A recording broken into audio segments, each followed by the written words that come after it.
얻게 되었습니까? 그리스도 안에서 모든 사람이 어떻게 되었죠? 삶을 얻었죠. 삶을 얻었다 이것은 또 달리 표현하면요, 생명을 얻었다. 그러니까 전에는 그렇게 법적인 생명은, 영원한 법적인 생명은 십자가상에서 이루어진 거예요. 그리고 법적인 면에서 사랑이 연결된 것은 언제예요? 33년에 이루어주신 거고.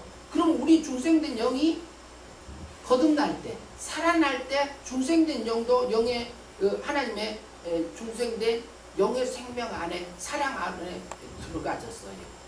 그리고 우리가 현재 행위 믿음으로서 날마다 믿음으로 영생의 삶을 살아지면 어때요? 우리 생활 속에서도 우리 육도, 마음도 어때요? 하나님의 사랑으로 연결돼야 안 돼요? 이것을 육의 참 생명이다 이렇게 할 수 있어요. 영원한 하나님의 사랑 속에 들어갔기 때문에.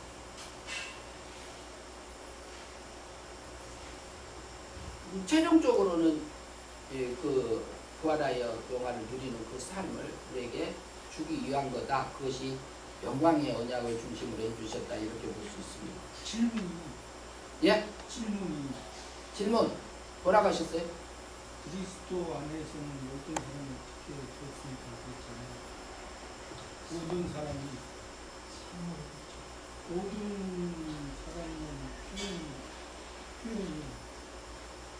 여기서 안에 있는 모든 자들을 지칭합니다. 모든 사람이라니까 좀 그러죠?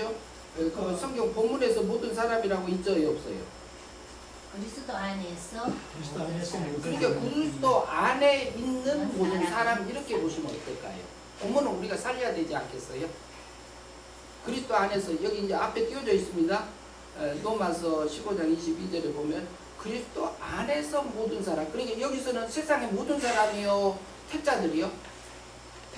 예, 자기 백성, 택자. 그러니까 아까 요한복음 17장에서 예수님이 기도했던 게 이거는 하나님의 주신 자 중에 하나라도 잃어버리지 않는다. 예. 예. 그 모든 사람에게 그 표현이 더 적절한 거예요. 예. 그러니까 지금 이제 여기 15장 22절을 놓고 우리가 살펴보고 있잖아요. 여기서 보면은 그리스도 안에서 모든 사람이 삶을 얻으리라 이렇게 돼 있잖아요. 그러니까 근거를 거기서 우리가 성경에서 근거를 잡고 그것이 실제가 뭔가를 우리가 살펴야 될 거 아니에요. 그러니까 그렇게 잡으시면 자연스러울 것 같아요. 죽은 상태. 그럼 그리스도 안에서 모든 삶을 얻었다? 이것도 이제 조금 나눠서 생각할 부분들도 우리에게 있으리라고 봅니다. 그 다음 23번. 이거 했나요? 예. 한 사람 예, 읽어주시죠. 그리스도 안에서는 모든 사람이 삶을 얻게 된 것은 근거는 무엇입니까? 십자가입니다. 예, 십자가에서 한 거죠. 근데 왜 그래요? 예수님이 왜 한 사람이 그렇게 어려운 삶을 십자가에서 대속하고 어려운 삶을 살았는데 왜 모든 사람에게 택자들에게 그 우가 입혀지는 거죠? 언약의 대표자로서 우리에게 오신 분이 있습니다. 안 들렸습니다. 언약의 대표자로 예. 우리에게 오신 분이 있습니다. 대표자이기 때문에 그래요. 대표자이기 때문에 죄가 없고. 그럼 한 사람으로서도 그러면은요, 신의 만족을, 사람으로서는 신의 만족함으로 삶을 살 수 있을까요, 없을까요? 없습니다. 그러니까 신도 사람으로서도 무지한 상태예요. 그리고 속에는 하나님이 아니요, 성자 하나님이잖아요. 그러니까 하나님의 그 기준에 만족할 수 있는 것은 사람으로서 불가능해요. 누구만 가능해요? 사람이면서 완전한 사람이면서 완전한 하나님으로서만이 신의 기준을 만족할 수 있어요. 그렇지 않으면 못해요. 불가능해요.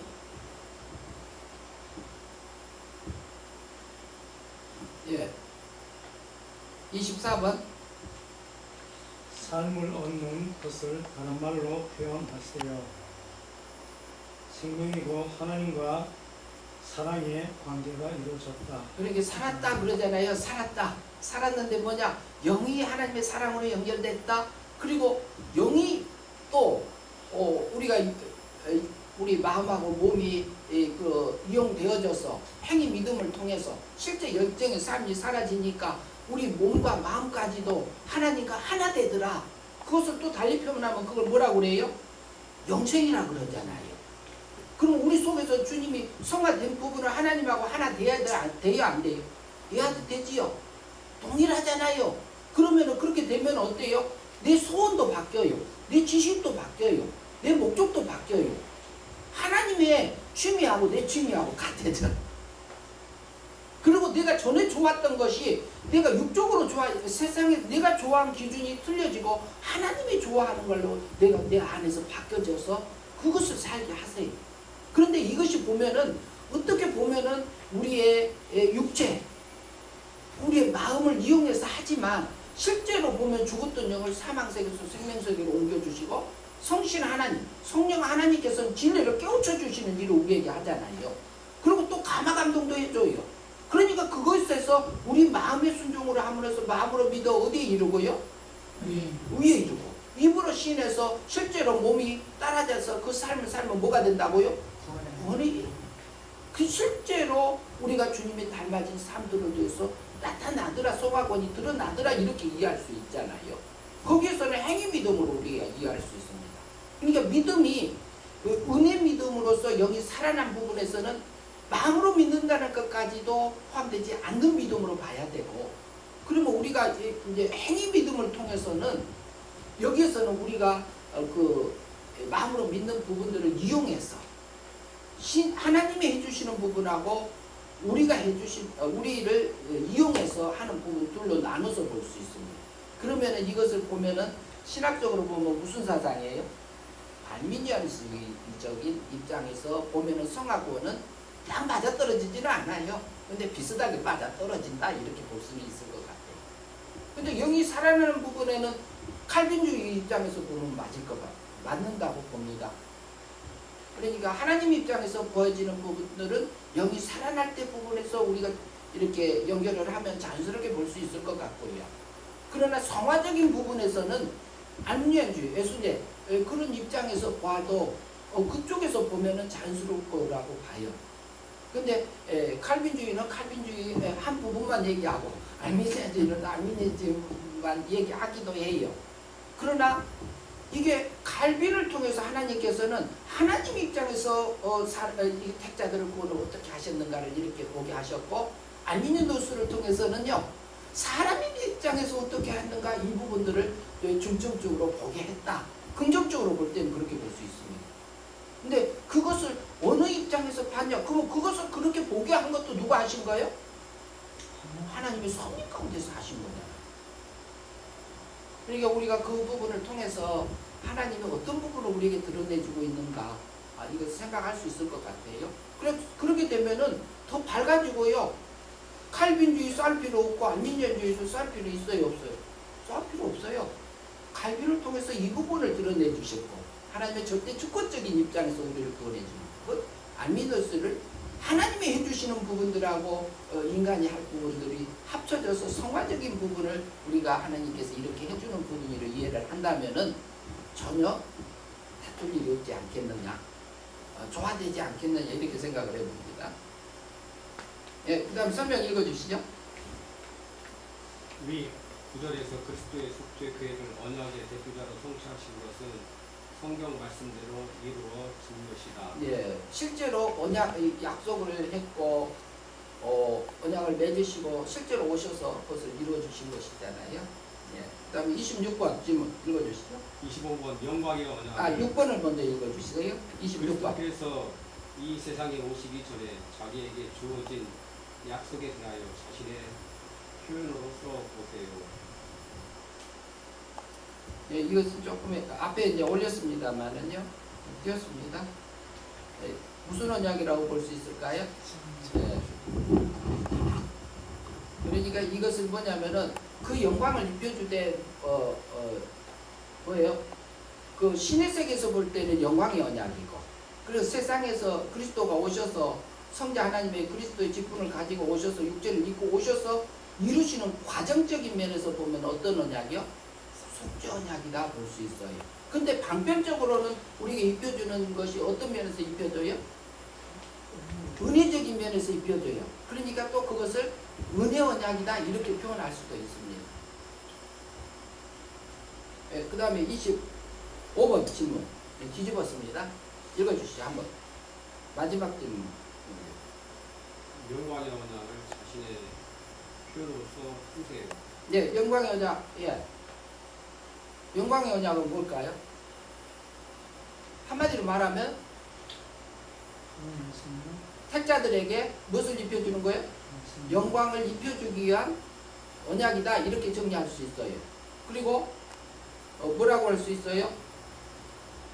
누구하고 맺었어요? 성부 하나님하고 성자 하나님 사이에서 맺은 언약이다 이렇게 할 수 있고, 그러면 왜 영광의 언약이라 하냐? 그러면 거기서는 영광을 입혀주기 위한 언약이었기 때문에 영광의 언약이다 이렇게 표현할 수 있습니다. 실질적으로 그 아들의 생명에게 신의 생명, 성도에게 있는 신의 생명에게 실질적인 능력을 입혀주기 위해서 맺은 언약이다 이렇게 볼 수 있어요. 그럼 우리가 이제 하나님의 목적을 우리가 다뤘잖아요. 하나님의 목적은 뭐예요? 한마디로 딱 말하면 하나님의 목적은 뭐예요? 그리스도들에게 하나님의 생명을 입혀서 영광스럽게 만들고 예. 신의 영광을 입혀주는 거예요. 하나님의 영광을 누구에게 입혀? 하나님의 능력과 영광을 누구에게 입혀줘요? 나에게. 그러니까 우리가 그 뭐예요? 소요리 문답, 세리 문답, 학습 문답 이렇게 하잖아요. 사람의 전제 목적이 뭐라고요? 하나님을 영원토록 기쁘시게 하고 영화롭게 하는 거라고, 영광을 돌리는 거라고 그렇게 말하잖아요. 그러니까 영광을 돌리는 게 목적이에요? 영광을 먼저 입는 게 목적이에요? 입혀주는 게 목적이에요? 신의 영광을 입지 않으면 우리가 신에게 영광이 돌려져야 안 돌려져요? 안 돌려져요.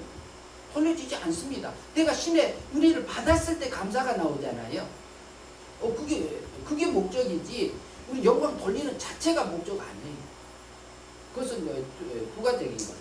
근데 우리가 보면 어때요? 신의 능력이다 하니까 어때요? 느낌이. 하나님의 목적? 예. 신의 영광. 영의 세계도 아니요. 영의 세계도 피조 세계예요. 하나님 세계, 하나님 세계.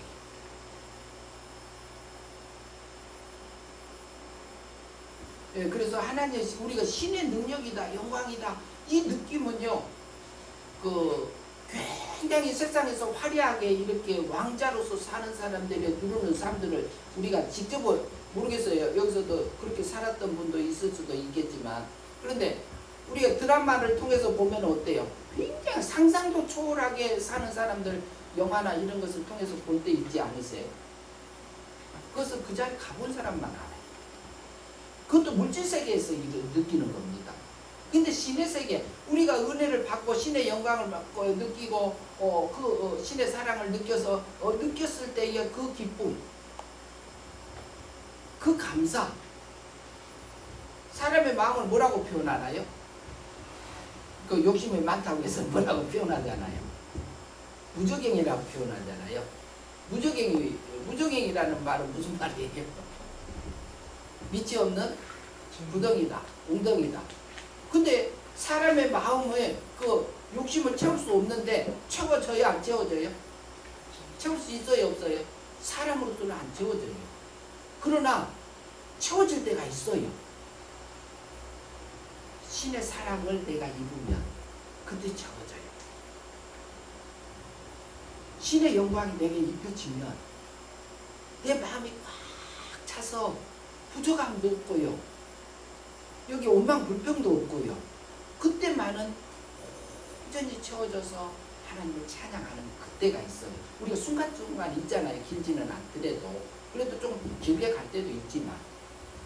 근데 이게 우리 하나님의 목적이에요. 그래서 이것을 이루시기 위해서 맺은 언약이보다 영광의 언약이다. 그래서 그 영광을 우리에게 입혀주기 위해서 영의 세계하고 물질 세계를 지기 전에 그 성부 하나님하고 성자 하나님 사이에 맺으신 겁니다. 하늘에 속한 신령한 복을 누구에게 주려고? 내게. 창세 전에 나를 택하시고 거룩하고 흠이 없게 하시기 위해서 해서 하늘에 속한 모든 신령한 복을 내게 주기 위해서 맺은 언약이 그 영광의 언약이었죠. 이제 이렇게 해서요, 이제 이렇게 오늘까지 해서 구원의 개념 세 가지. 과거 받은 구원, 현재 받는 구원, 미래 받을 구원들로 나눠져 있는데, 그 다음에 하나님의 목적을 다뤘고요.